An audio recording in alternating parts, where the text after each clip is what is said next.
You don't belong on this beach. The executive's voice sliced through the wind, sharp enough to turn heads and stop laughter mid-breath. He didn't shout.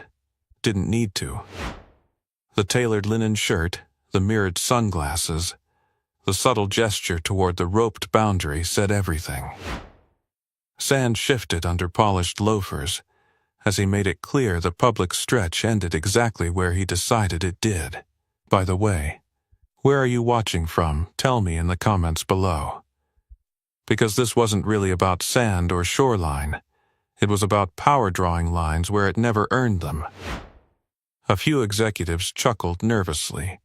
Someone lifted a phone, pretending to check messages while recording. The ocean rolled in steady and indifferent, foam hissing against the invisible border between luxury cabanas and worn public towels. The man being addressed didn't argue. Marcus Hale stood with one hand wrapped around his son's narrow shoulder and the other holding a blue inhaler warmed by the sun. His work boots were dusted with sand. The logo on his faded resort maintenance shirt was half peeled from salt and time. He didn't step back. He didn't step forward either. He just looked at the tide. Evan leaned against him, breathing lightly, the faint whistle in his chest almost lost beneath the crash of distant waves. The boy's fingers curled into his father's shirt, as if the fabric itself anchored him. Marcus's eyes tracked the water instead of the executive. 30 yards out, a darker seam cut through the glittering surface, subtle, almost elegant. Most people would miss it. He didn't. "I'm not interfering with your event," he said evenly. "We're on public sand." The executive's smile didn't reach his eyes. Move further down. A camera flash popped behind them. Laughter resumed. Thinner this time. Marcus exhaled slowly, steady as a metronome. He felt his son's ribs rise and fall. That rhythm mattered more than pride. Losing this job wasn't an option. Not with hospital bills folded into the kitchen drawer at home. Not with an 8-year-old who needed air measured in doses. "All right," he answered. He guided Evan a few steps toward the rougher stretch of shoreline where the manicured umbrellas gave way to driftwood and uneven dunes. The sand felt coarser here. The water sounded different too. Less playful, more purposeful. Behind them, music swelled from hidden speakers. Glass clinked. The executive resumed greeting investors as if nothing had happened. Marcus knelt beside his son and adjusted the brim of the boy's cap. "Stay close to me, okay?" Evan nodded, eyes wide but steady. "I'm okay, Dad. I know you are." He stood again and scanned the water once more. The darker seam had widened, almost imperceptibly, a current feeding outward beneath the calm surface. It would look inviting to someone who didn't know better. Smooth water, no breaking waves, easy entry. His jaw tightened.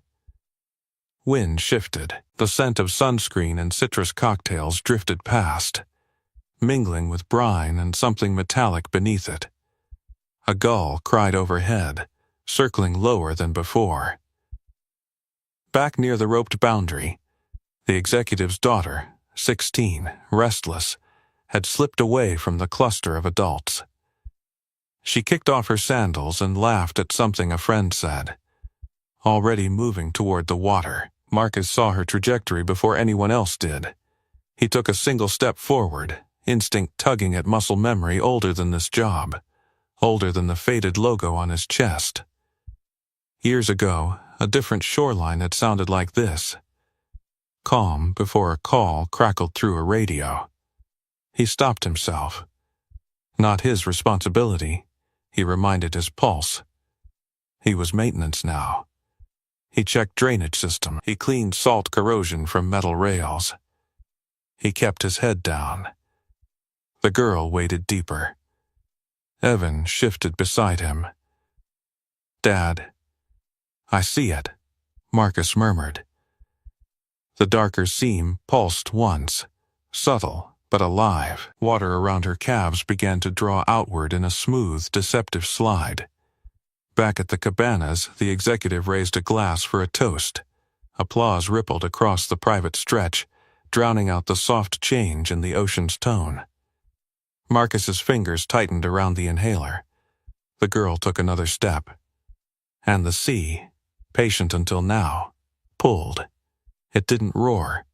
It didn't announce itself with drama. It simply tightened its grip around the girl's legs and dragged her sideways, then outward, as if the shoreline had exhaled and forgotten to inhale again. At first she laughed. Then she stumbled. By the time her smile cracked into confusion, the water was already at her waist, sliding fast beneath her feet. She tried to step back and found nothing solid to step on. "Dad," she shouted, the word thin against the wind.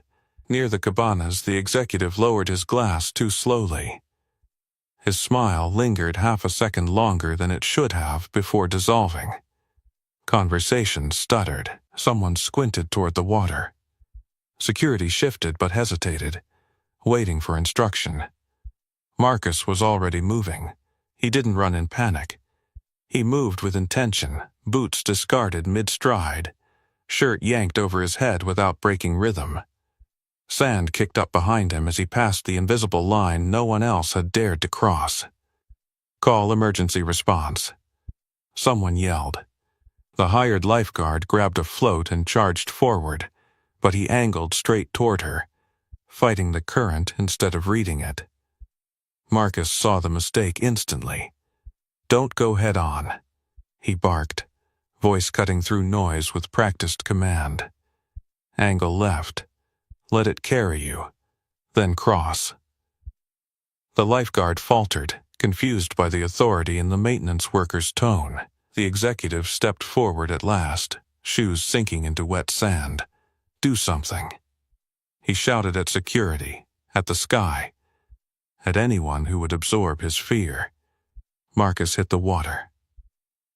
Cold surged around his ribs, sharp and clarifying. The current tugged immediately, strong and clean, like a conveyor belt built by nature. He didn't fight it. He let it take him 2 beats farther out, conserving strength, then cut diagonally across its shoulder.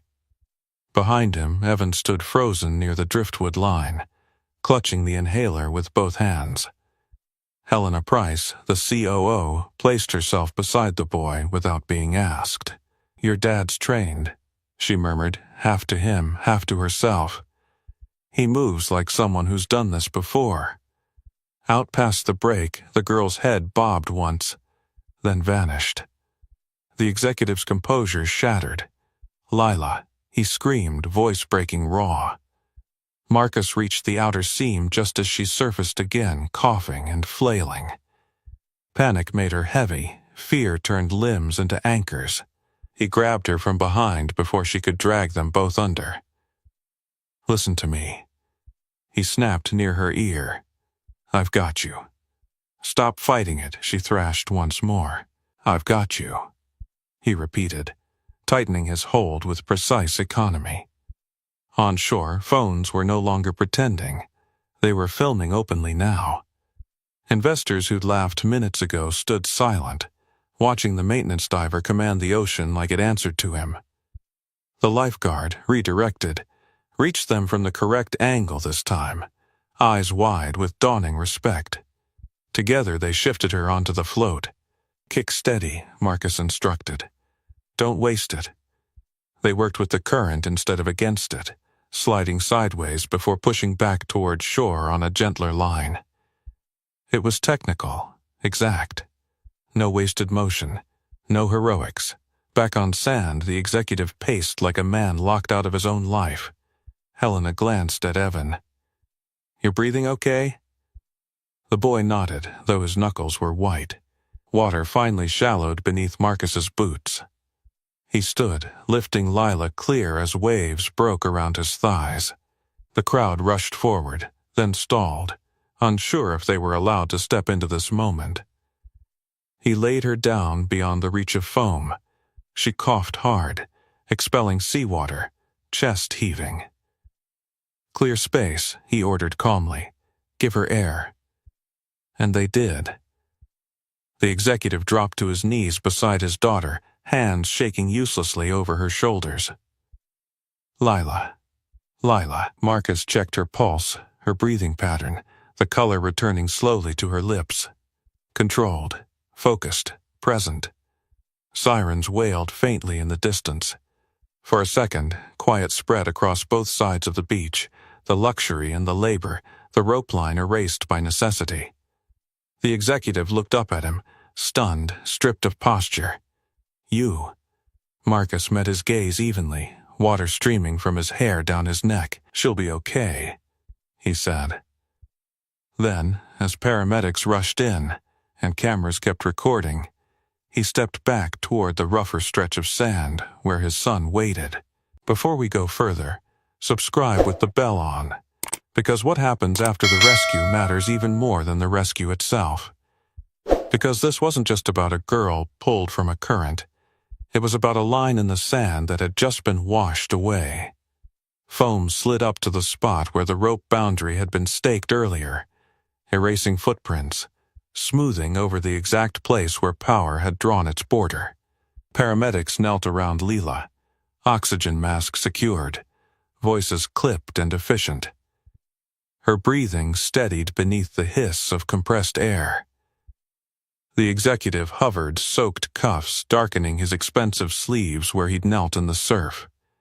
His hands still trembled. Not from cold, from something far more destabilizing. Marcus didn't linger near him. He walked back toward the driftwood line, water dripping from his shorts, chest rising slow and controlled, as if he'd just finished a routine task. Each step felt heavy now that adrenaline ebbed, but he kept his spine straight. Evan ran the last few feet and wrapped both arms around his waist. You went really far, the boy whispered, voice small but steady. I know. He crouched, brushing wet hair from his son's forehead. You did good staying put. The COO approached carefully, heels abandoned somewhere behind her. Sand clung to her slacks. She didn't seem to notice. That was, Helena exhaled, searching for language that didn't cheapen what she'd witnessed. That wasn't maintenance training. He gave a faint shrug. Just knew the pattern. She studied him. The calm, the lack of bragging, the way he directed trained professionals without hesitation. A memory flickered, years ago. A coastal disaster relief headline she'd read while traveling overseas. You've done that before, she said quietly. He didn't answer directly. Instead, he glanced toward the paramedics loading Lila onto a stretcher. She'll be monitored for secondary drowning risk. Watch her breathing overnight. Helena blinked. That level of detail wasn't guesswork. Near the waterline, the executive rose slowly as the stretcher passed. Cameras still hovered, capturing his shaken expression, the salt crusted on his designer loafers, the way he reached for his daughter's hand like a man who'd nearly lost everything. Their eyes met again, employer and employee, but the hierarchy felt thinner now, almost translucent. You're staying, the executive called, voice hoarse. Not a request. Not quite an order either. Something in between. Marcus stood, lifting Evan into his arms. I'm off duty, he replied evenly. Security shifted uneasily, unsure how to interpret that tone. Helena stepped in before tension could reignite. We'll debrief later, she said to the executive. Low, but firm. Right now, your daughter needs you. He hesitated, pride wrestling with reality. Then he nodded and followed the paramedics toward the waiting ambulance. The beach, moments ago buzzing with curated laughter and investment talk, had fallen into reflective quiet. Guests gathered in small clusters, voices subdued. More than one executive replayed the earlier confrontation in their mind. The gesture toward the rope, the public dismissal, the maintenance diver who had simply acted. A junior analyst approached Marcus cautiously. Sir, were you Coast Guard? He paused. Evan shifted in his arms, listening. Something like that, he answered. The analyst swallowed. You moved like my uncle did. He was rescue command. Marcus gave a noncommittal nod and turned toward the service access path leading off the beach. The wooden stairs creaked under wet feet. Salt wind cooled against his skin now that motion had stopped. Evan rested his chin on his father's shoulder, breathing steady but thoughtful. Dad, the boy murmured. Why was he yelling at you before? The question landed heavier than the ocean had. Sometimes people think they own places they don't, he said after a beat. Sometimes they forget other people matter. Evan considered that. You didn't forget. A faint smile touched his mouth. No. Behind them, sirens faded into distance. The rope that had marked exclusivity lay tangled in the tide, one stake pulled loose by shifting water. Helena watched from the base of the stairs, arms folded. Expression changed. She had built her career on reading risk and leadership under pressure. Today had revealed both, just not from the person she'd expected. Her phone vibrated. A notification flashed, multiple social media uploads from guests already circulating. Video of the confrontation. Video of the rescue. The timeline would not be clean. She looked toward the executive parking area where luxury cars gleamed untouched, then back at the maintenance diver carrying his son up weathered wooden steps. Power, she realized, had just shifted in a way spreadsheets couldn't measure. At the top of the stairs, Marcus paused, glancing once more at the horizon. The darker seam in the water had already softened, invisible again to anyone who didn't know what to look for. But he knew. And so did the people who had just watched him command it. By the time he reached the service corridor that connected the public beach to the resort's maintenance wing, his shirt was back on, clinging damp against his shoulders. Evan walked beside him now, hand in his inhaler tucked safely in his pocket. The boy kept glancing up at him like he was trying to memorize something. Behind them, hurried footsteps echoed against concrete. Marcus. He stopped at the sound of his name. Not maintenance. Not hey you. His name. The executive stood a few yards away in the narrow passage between polished luxury and exposed utility pipes. Without the ocean at his back and the crowd around him, he looked different. Smaller, somehow. Salt had dried in uneven streaks across his collar. We need to talk, he said. Marcus didn't respond immediately. He crouched instead, adjusting Evan's sleeve where sand had rubbed the fabric raw. Head up to the locker room and wait for me, he told his son quietly. Helena's right behind you. Evan hesitated. You're not in trouble, right? A faint exhale left his chest. Go on. Helena appeared at the corridor entrance, offering Evan a reassuring nod. The boy moved reluctantly, glancing back twice before disappearing around the corner. Silence pressed in once they were alone. The executive straightened, reclaiming posture like armor. You should have identified yourself. Marcus blinked once. Identified myself as what? As someone qualified. The statement hung there, thin and brittle. I'm maintenance, he replied evenly. That's what I am here. That's not what you are, the executive shot back, frustration bleeding through. You gave orders like someone who knew what the current was doing, Marcus finished calmly. Footsteps approached again, 2 security supervisors and a public relations manager hovering at a respectful distance. The corridor suddenly felt too narrow, the hum of electrical panels too loud. This is already circulating online, Helena said quietly, holding up her phone. The entire sequence, including earlier. The executive's jaw tightened. Marcus said nothing. You embarrassed me in front of investors, the executive muttered, lowering his voice. The words landed strangely, almost absurd against what had just happened. He held the man's gaze. You embarrassed yourself. Security shifted uneasily. Helena didn't intervene this time. For a brief second, anger flared in the executive's eyes. Reflexive, defensive. Then, it faltered. The image of his daughter coughing seawater onto the sand had not left him. "You defied a direct instruction," he said, grasping at structure. "You crossed a restricted boundary." "The ocean crossed it first," Marcus replied. The corridor went quiet. Outside, distant helicopter blades from the medical transport thudded faintly against the air. The sound vibrated through the concrete floor, a reminder of what almost hadn't been stopped. The executive ran a hand through his hair, composure slipping again. If something had gone wrong, it didn't. "That's not the point, it is," Marcus said softly. "Because if I'd followed your boundary, she'd still be out there." Helena inhaled slowly.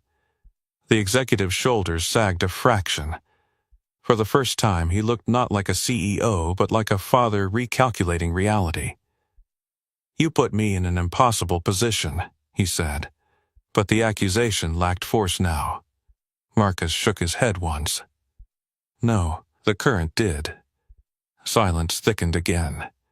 Somewhere down the corridor, a cleaning cart rattled past, wheels squeaking. The ordinary rhythm of labor resumed as if nothing historic had occurred. Helena stepped closer, voice measured. "There will need to be a formal review," she said, "of the incident. And of earlier conduct." The executive's eyes flicked to her sharply. "Transparency matters," she added. Marcus felt the shift immediately. The narrative was no longer private. It belonged to witnesses, to recordings, to employees who had seen where true authority had come from when it mattered. He bent to retrieve his boots, still damp with sand. "If you're done," he said calmly, "I need to check the shoreline warning flags. That rip won't be the last today." The executive stared at him. "You're going back out there?" he asked. "That's my job." The simplicity of it unsettled him more than defiance would have. As Marcus moved past, their shoulders nearly brushed in the tight corridor, linen grazing faded cotton. Prestige against practicality. "Wait," the executive said again, softer this time. He paused, but didn't turn fully. "Thank you," the man forced out, the words rough and unfamiliar. Marcus inclined his head slightly, neither accepting nor rejecting it.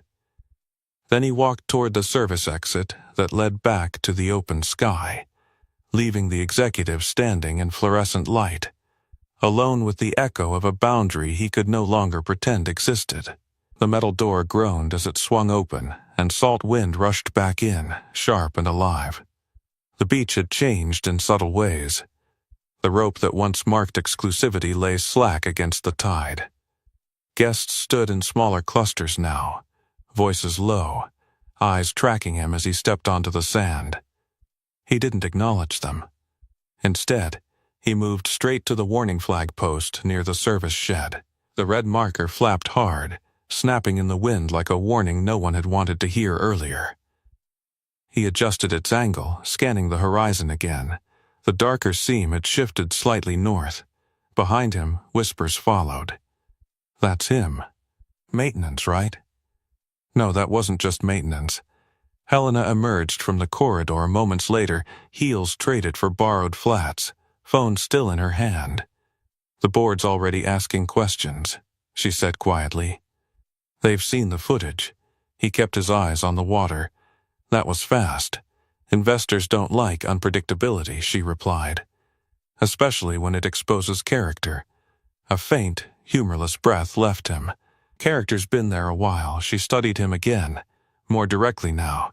"You commanded that rescue like you'd run dozens." He tightened the rope securing the flag and finally glanced at her. "Hundreds." The word hung heavy between them. "Coast Guard?" she asked.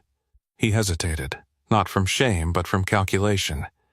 Then he nodded once. "Rescue Command." Helena's expression shifted, not surprise, but confirmation. "Why leave?" He looked past her toward where Evan now sat on a weathered bench outside the maintenance shed, legs swinging gently, inhaler resting beside him. The boy watched his father the way some children watch superheroes. "Because some battles aren't at sea," he answered. Wind lifted sand against their ankles. Sirens had faded entirely now, replaced by the steady rhythm of waves. The spectacle was over, but the consequences were only beginning. Further down the shoreline, the executive stood alone near the cabanas, phone pressed to his ear. His voice carried faintly on the wind, controlled but strained. Damage control. Messaging. Optics. He lowered the phone slowly when he noticed Helena and the maintenance diver speaking. For a second, hesitation crossed his face. Then, he started walking toward them. Marcus saw him coming. Evan noticed too, and instinctively reached for the inhaler. The executive stopped a few feet away, careful this time not to gesture toward boundaries. "The board wants a statement," he said, voice steadier now but stripped of arrogance. "They want clarity." "On what?" Helena asked. "On why one of our maintenance employees was the only person capable of responding." Silence stretched. He looked directly at Marcus. "Is there anything else about your background the company should know?" The question wasn't accusatory. It was unsettled. He met his gaze without flinching. "You never asked." A muscle worked in the executive's jaw. "I need to understand," he continued, softer. "Who I've had working under me." "Working under you?" Helena repeated, eyebrow lifting slightly.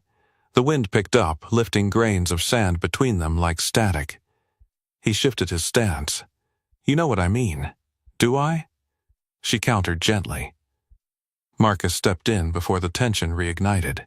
"I'm here because this job lets me pick my son up from school," he said calmly. "Because it covers his medication.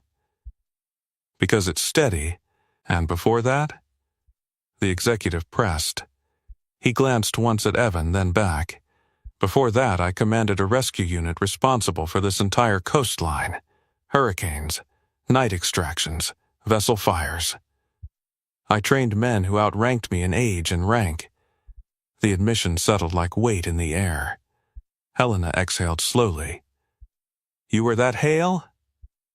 A flicker crossed his face. "I was." The executive stared at him, recognition dawning too late. He'd seen that name before, commendations in old reports, headlines during a storm season years back. "You left all of that," he said quietly. "My wife died," Marcus answered simply. "My son needed me more than the ocean did." Wind moved through the silence. Out beyond the breakers, another subtle shift formed, a smaller rip beginning to thread itself into the tide. He saw it immediately. "Helena," he said without looking away from the water, "clear the swimmers north of the second buoy." She didn't question it. She turned and signaled to security. The executive followed his gaze, finally seeing what he'd missed before. Power didn't look like a title on sand. It looked like a man who could read the sea before it decided to take something else. And for the first time since stepping onto that beach, the executive didn't speak. Before this story continues, subscribe with the bell on, because what happens next isn't about gratitude. It's about accountability. The executive didn't move right away. He stood beside the maintenance diver, staring at the water like it had personally betrayed him. The shoreline looked harmless again, families returning cautiously, security repositioning, the rope finally being gathered instead of displayed. But Marcus's eyes remained fixed north of the second buoy. "There," he said quietly. At first, no one else saw it. Then a teenage boy drifted just a little too far beyond the shallow break, laughing with friends, unaware of the subtle sideways pull tightening around him. Helena was already signaling. Security began ushering swimmers back toward safer sand. The executive swallowed. Is it another one? Forming, Marcus answered. Not as strong, but strong enough. He didn't wait for permission. Boots hit sand again as he moved down shore, this time not an emergency sprint, but controlled urgency. The boy felt the tug seconds later and tried to correct straight back toward land. The same mistake as before. Angle, Marcus called out, voice carrying clean and sharp. Don't fight it. The boy panicked anyway. Marcus waded in only waist deep this time, intercepting before the current strengthened. He guided the teenager sideways, teaching mid-rescue rather than simply extracting. When they reached shallower water, the boy stumbled onto sand, embarrassed but safe. You gotta read it, Marcus said calmly. Smooth water isn't always safe water. The boy nodded breathlessly. Pride wounded, but body intact. A small crowd had gathered again. But this time there was no confusion about who was in control. The executive watched everything. He noticed how security deferred to the maintenance diver without thinking. How Helena didn't override him. How even guests quieted when he spoke. Authority had shifted without ceremony. When Marcus stepped back onto dry sand, brushing water from his forearms, the executive approached slower than before. You predicted it, he said. It was predictable. To you, a gull swooped low overhead, crying sharply before veering away. Helena joined them again. We've cleared the northern stretch, she reported. Local lifeguards are adjusting flags. Marcus nodded once. Good. The executive studied him.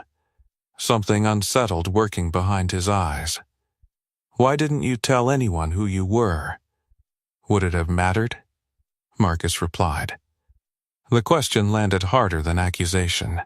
He thought back. Board meetings, performance reviews.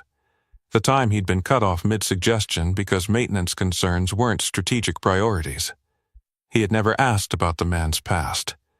Never wondered what skill set stood behind the quiet efficiency. I made assumptions, he admitted finally. Yes, Marcus said. Wind tugged at the executive's sleeves again. Less dramatic now, but persistent. Helena's phone vibrated. She glanced down. The board's requesting an immediate on-site review. They want you both present. The executive exhaled slowly. Now? They've seen the confrontation clip. Silence followed that. Marcus felt Evan's small hand slip into his own again. The boy had walked down shore during the second rescue, eyes wide, but calm. Dad, are we leaving? He asked. Not yet, he answered gently. The executive looked at the boy properly this time, not as a background detail, but as a reason. That's your son, he said quietly. Marcus nodded. How old? 8. He hesitated, then added, Ozma. The executive's gaze dropped briefly to the inhaler clipped to Evan's pocket. Something shifted again, guilt blending with recognition. My daughter's 16, he said after a moment. He didn't finish. Marcus didn't soften, but he didn't harden either. You didn't. The ocean rolled in behind them, steady and indifferent to titles or gratitude. Helena cleared her throat. We need to move. They're setting up in the executive lounge. The executive nodded, then looked at Marcus. I want you there. He considered that. The same lounge he'd never been invited into. The same space overlooking the shoreline where he'd been told he didn't belong. Why? He asked. Because they're going to ask how this happened, the executive said. And I can't answer that without you. A beat passed. This wasn't about thanks anymore. It was about exposure. Marcus glanced once more at the water, stable now. Flags adjusted. Swimmers cautious. Then he looked at his son. You'll sit with Helena for a bit, he said softly. Evan nodded. You're not in trouble. A faint smile touched his mouth. No. As they began walking toward the polished glass doors leading to the executive wing, sand gave way to marble. Wet footprints marked their path behind them, one set large, one small, and for the first time that day, the executive walked half a step behind the man he'd told didn't belong. Marble replaced sand beneath their feet, cool and polished, reflecting distorted silhouettes of linen and damp cotton. The executive lounge overlooked the same shoreline that had nearly rewritten his life. Through the glass, the ocean looked serene again, deceptively obedient. Inside, members of the board were already assembled. Two appeared on a large wall screen from remote locations, faces sharp and expectant. A long table of dark walnut cut through the room like a line drawn with intention. Marcus paused just inside the doorway. He could feel the shift in air pressure, the hum of climate control, the faint scent of espresso and leather chairs. It wasn't unfamiliar territory to him. It was simply territory he no longer claimed. "Have a seat," one board member said, eyes narrowing slightly at his attire. He remained standing. The executive took his place at the head of the table, but didn't sit immediately. His fingers rested on the back of the chair instead, as if he needed support that wasn't visible. Helena closed the door behind them. "We've reviewed the footage," a woman on the screen began without preamble. "Both the rescue and the preceding interaction." The word "preceding" hung heavily. Silence settled like a held breath. The executive inhaled slowly. There was a misunderstanding regarding beach access during a private corporate event. Marcus didn't react outwardly, but something inside him registered the phrasing. Misunderstanding. Clean. Sanitized. On the screen, the woman tilted her head slightly. "The recording shows you instructing him to move." "I did." "And threatening his employment?" The executive's jaw tightened. That was said in frustration. Helena's gaze flicked briefly toward Marcus. He stood still, hands clasped loosely behind his back, posture steady. And then, another board member interjected. "The same employee led a successful maritime rescue when contracted safety personnel hesitated." The room felt smaller. Why, the woman asked carefully. Was he the only one capable? The executive looked toward him finally, not with accusation but with something closer to acknowledgement. "Because I didn't ask who he was," he said. The answer startled even Helena. Marcus shifted slightly, weight moving from one foot to the other. He wasn't here for vindication theatrics. He was here because the narrative needed truth. "I served 15 years in Coastal Rescue Command," he said evenly, voice carrying without strain. "Left after my wife passed. Needed stable hours." The board members exchanged glances. That information wasn't disclosed during hiring, one noted. "It wasn't relevant to the position offered," he replied. And yet, Helena added quietly, "It became very relevant today." Outside the glass wall, waves rolled in rhythmic sets. The rope boundary had been fully removed now. Staff worked quietly to dismantle the exclusive setup. The executive finally sat down. "I misjudged him," he said, each word deliberate. Publicly. The admission didn't carry drama. It carried weight. On the screen, the woman leaned forward. "The company cannot afford leadership that fails to recognize talent in its own ranks." Silence stretched again, but this time it felt directional. Marcus felt the old instinct rise, the one that once commanded rooms larger than this, with stakes measured in lives instead of reputations. He let it surface just enough. "This isn't about my resume," he said calmly. "It's about assumptions." Helena nodded almost imperceptibly. "When authority confuses visibility with value," he continued, "you miss what's right in front of you." No one interrupted. The executive's gaze dropped briefly to the table. The words weren't accusatory. They were factual. That made them harder to deflect. One board member cleared his throat. There will be a formal review of the incident and conduct. Transparency is non-negotiable. Understood, the executive replied, and the woman added, eyes sharpening, we expect corrective action. Not just a statement. The implication was clear. Culture. Accountability. Public acknowledgement. Marcus felt something shift, not triumph, but equilibrium. He hadn't sought this room, but now that he was here, he wouldn't shrink inside it. Helena's phone buzzed again. She glanced down and then up at the executive.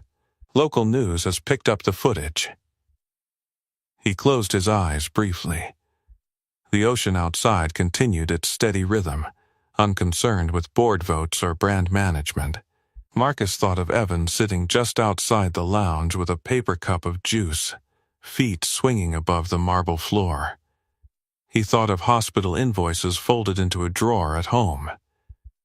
He thought of the invisible lines people drew when they believed titles outranked character. When he looked back at the table, his expression was unchanged. But the room no longer felt like foreign ground. It felt like a place where truth had already entered and wasn't leaving quietly.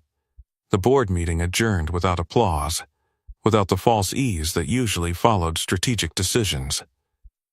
Screens went dark, one by one. Chairs shifted back across polished marble.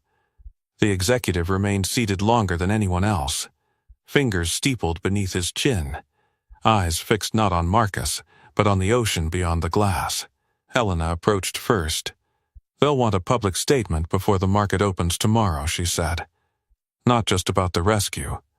About the confrontation. He nodded, slowly. Draft it. I won't, she replied gently. You will. Silence answered her. Across the room, Marcus stood near the doorway, posture relaxed but alert. He had no stake in stock prices or investor confidence. His stake waited outside with an inhaler and a paper cup of juice. You're free to go, the executive said finally, voice steadier now. Marcus didn't move. That's not why I'm still here, he answered. The words settled heavier than the accusation ever could. Helena watched the exchange carefully. This wasn't about employment status anymore.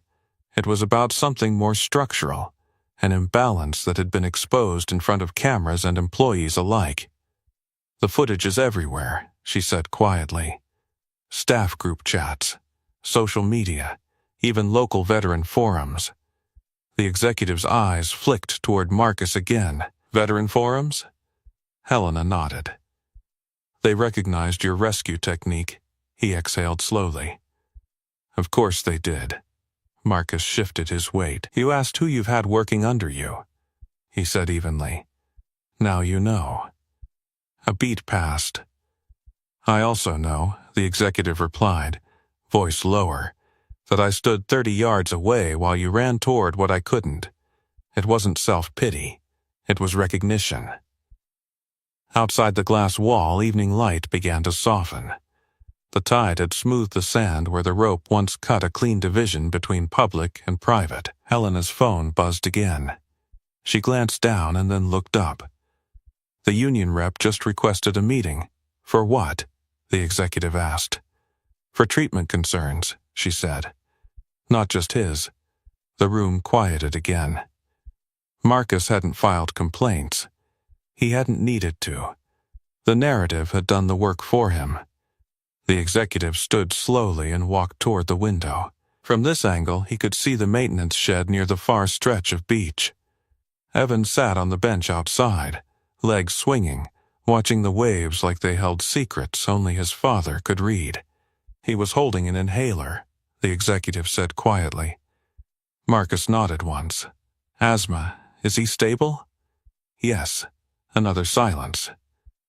When he turned back around, something in his posture had shifted, not defeated, not diminished, but altered. I will address what happened publicly, he said, not as damage control, as correction. Helena studied him carefully. Be specific, she advised.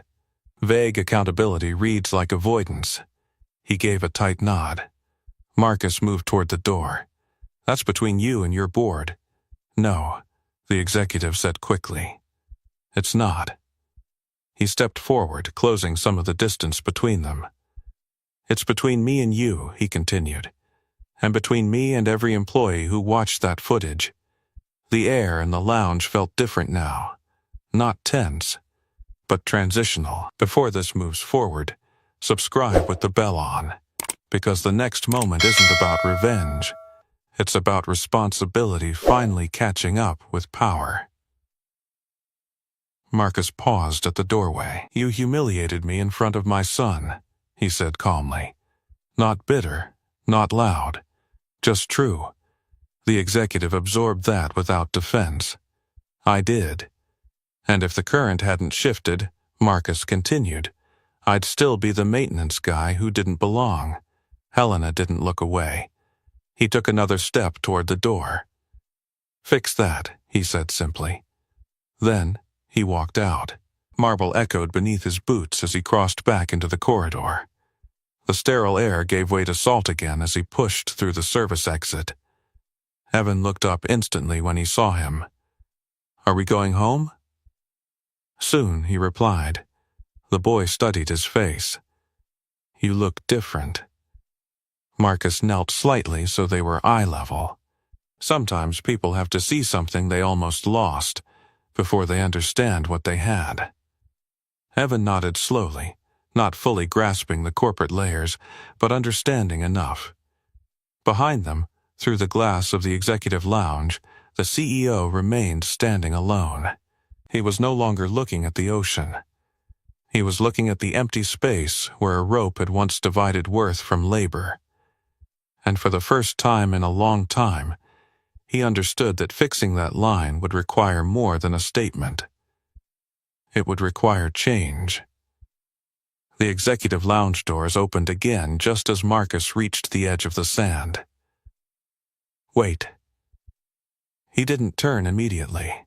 Evan's hand was still in his, small fingers threaded through his own like an anchor. The tide rolled in steady behind them, calmer now. The danger invisible again to anyone who didn't know where to look. I'm not done, the executive said as he approached. Helena followed a few steps behind, observant but silent. Marcus faced him fully this time. About what? About what happens next. Wind tugged at the edge of the executive's linen sleeve. The fabric was wrinkled now, salt-stained, no longer immaculate. He seemed aware of it, but not concerned. The board wants a formal review, he continued. They also want to know whether we've overlooked talent elsewhere. That's their job, Marcus replied. And mine, the executive said. A group of staff members lingered near the maintenance shed, pretending to reorganize equipment while openly watching. Word had spread fast. It always did when hierarchy cracked. Helena stepped closer. There's pressure, she said carefully. Internal and external. Veteran groups are asking why someone with your background is scrubbing corrosion off railings. Marcus gave a faint shrug. Because it pays on time. That's not the point, the executive said. It is to me. Silence stretched between them, not hostile, measured. The executive exhaled. I want to offer you a different position. The words landed softly but carried weight. Evan looked up at his father, eyes flicking between both men. Marcus's expression didn't change. Based on what? Based on demonstrated leadership under crisis, the executive answered. Based on skill. Based on the fact that you commanded that beach more effectively than my entire event team. And what would that position be? He asked evenly. Director of Coastal Safety Operations, Helena interjected. Overseeing all resort properties along this coastline. It was a serious role. Strategic.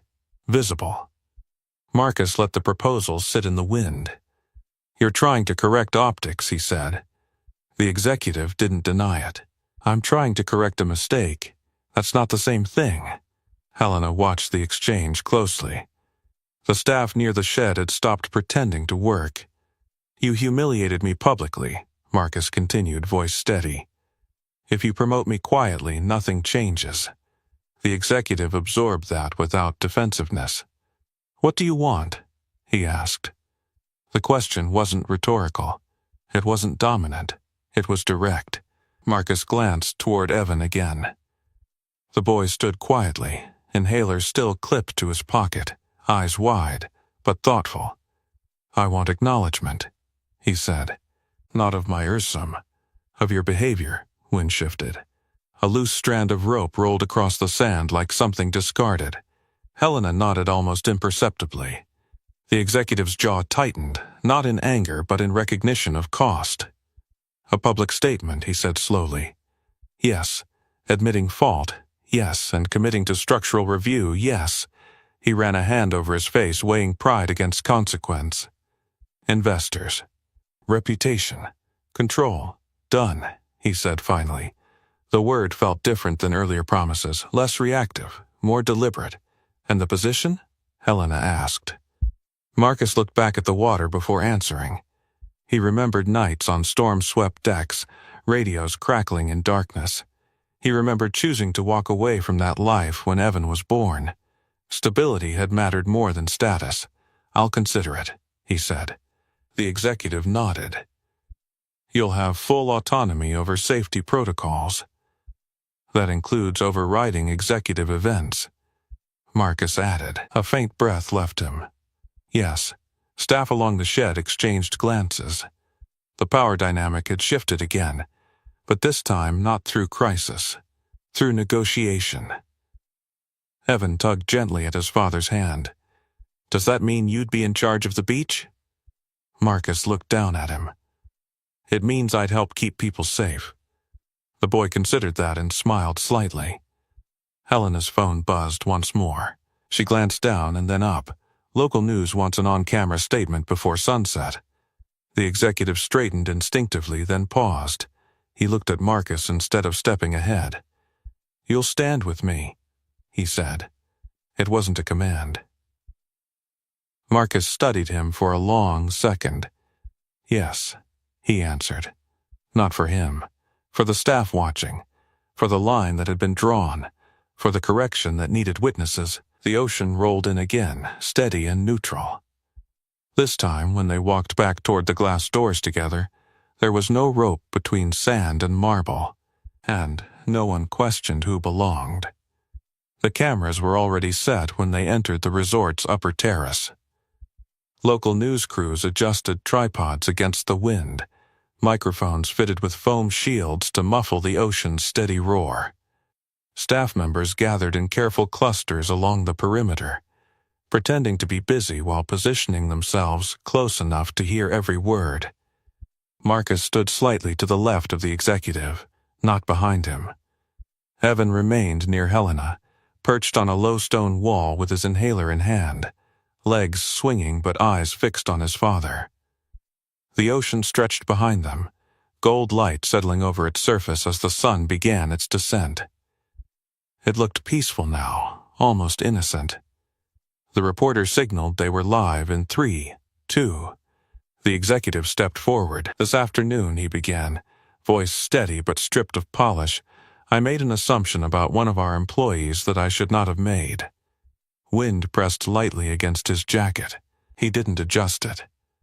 "I publicly instructed him to move from a section of beach I believed should remain exclusive to our private event."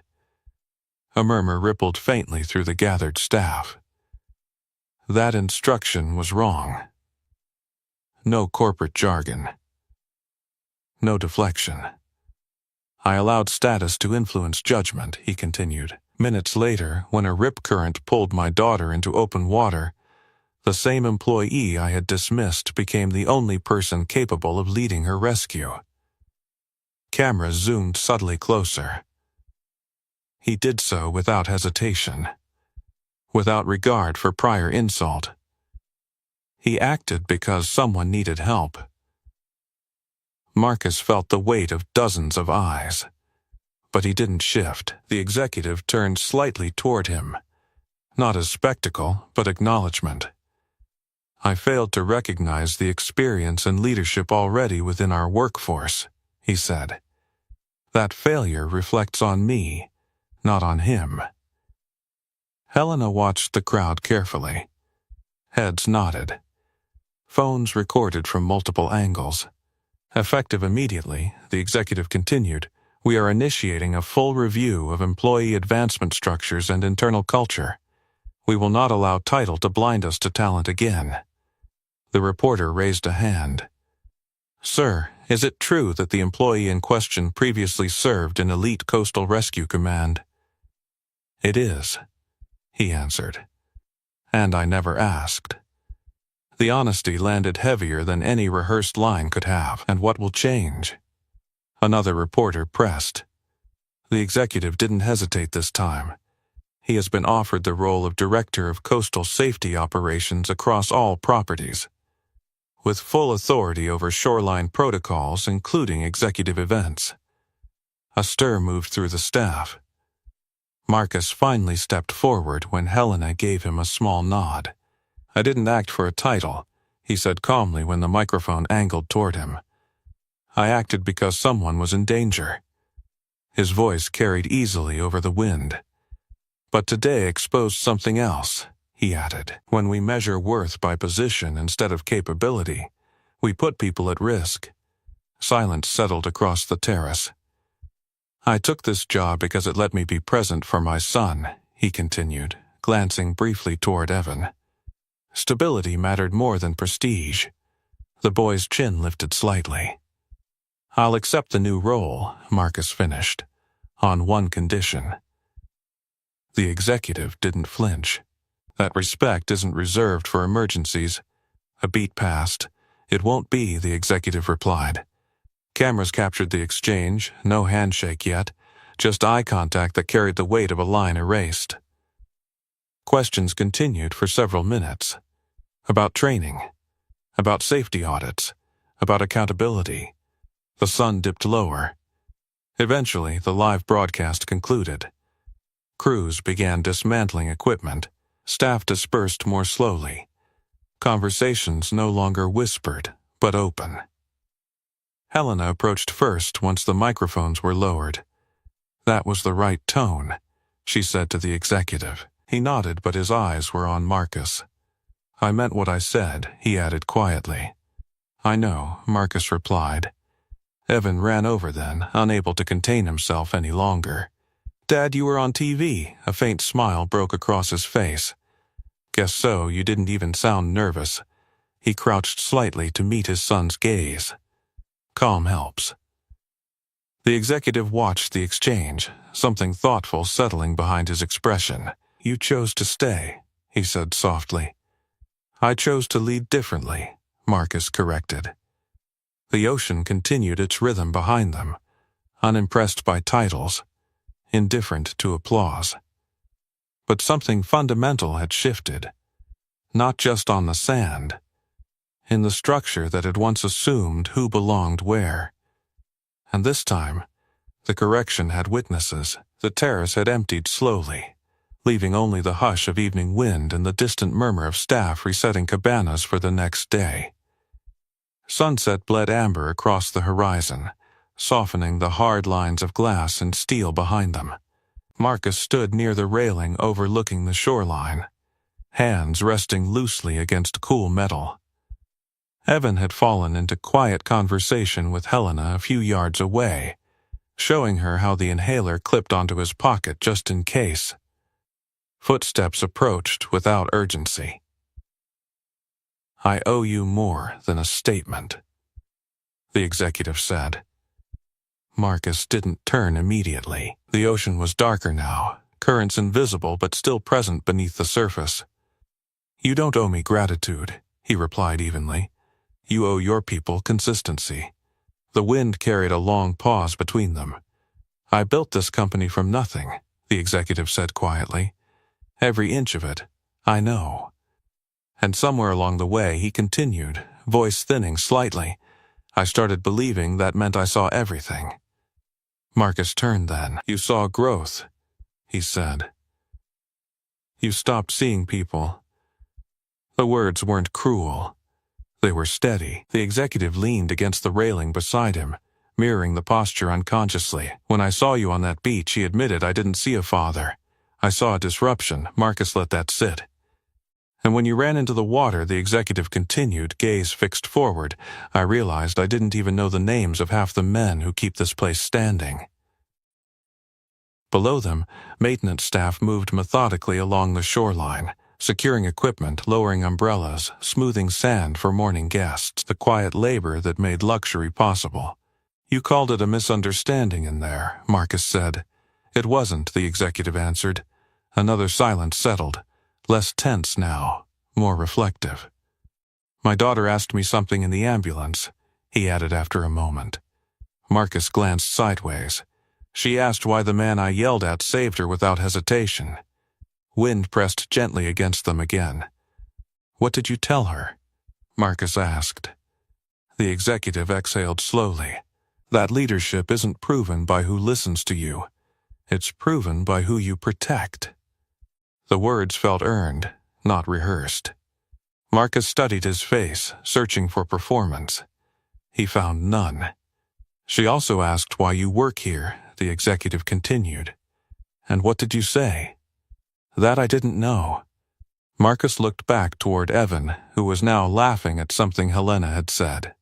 Small shoulders relaxed. I work here, he said quietly, because I can pick him up from school every day. Because I can sit in a hospital room without asking permission. Because I'm done measuring worth by rank. The executive nodded slowly. I measured it that way for too long, he admitted. A gull cried overhead, cutting briefly through the stillness. Culture doesn't change with one speech, Marcus said.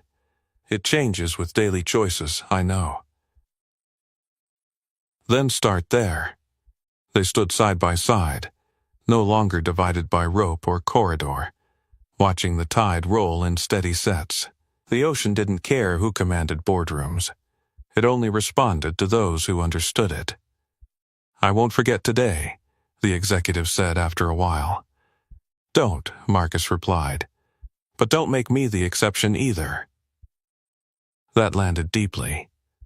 Helena approached quietly with Evan, giving them a respectful distance but close enough to signal the night was winding down.